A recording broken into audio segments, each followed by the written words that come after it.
you're younger than 40 or 41, you've never actually experienced a real financial crash. And which means you didn't experience 2008, which was really the end of 2007 to the beginning of 2009. It was really like a year and a half.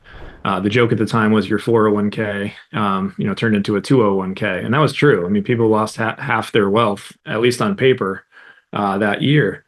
And all the more recent crashes, 2022 or the pandemic, like those were short-lived. Those kind of happened and came back.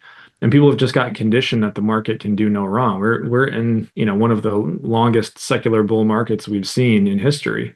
So who knows when that ends? Who knows if AI makes that continue forever? I have no idea. It's not my job to predict that. But if if you're late for a meeting and you drive 95 down the highway, you'll get there on time, right? So but you're taking a lot of risk. And that's what people are doing with their market right now is they're taking a lot of risk.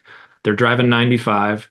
It might work out, but if they pass a cop or they get in an accident, everything falls apart. They miss the meeting or worse. So that's the problem with investing that way. Is you can take a whole lot of risk. You can buy cheap stocks in quantum computing and AI and hope like heck.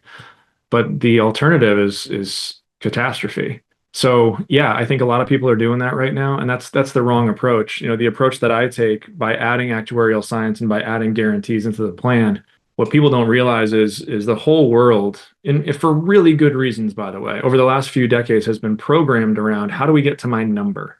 So if that, like I said, if your number is $1 million or your number is $4 million, whatever your number is in your mind to live the lifestyle that you want to live, we're all programmed in how do we invest to accumulate that number. But it's really why that number? You can't spend the number. You can't spend your 401k. You spend the income that you draw out of it.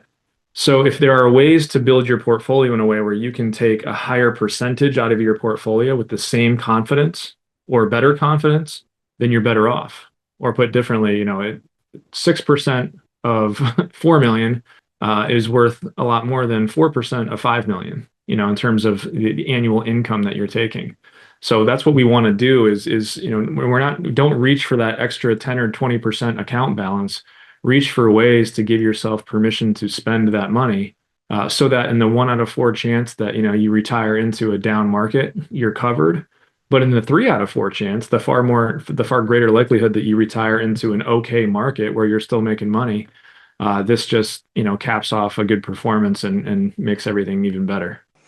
What a good point about the highway example. I appreciate you putting that into just a simple analogy there as to what people are really doing with their money, purely based out of fear and only focusing on one metric, being the rate of return. And rate of return becomes less and less valuable as you get to retirement because it's really not about that.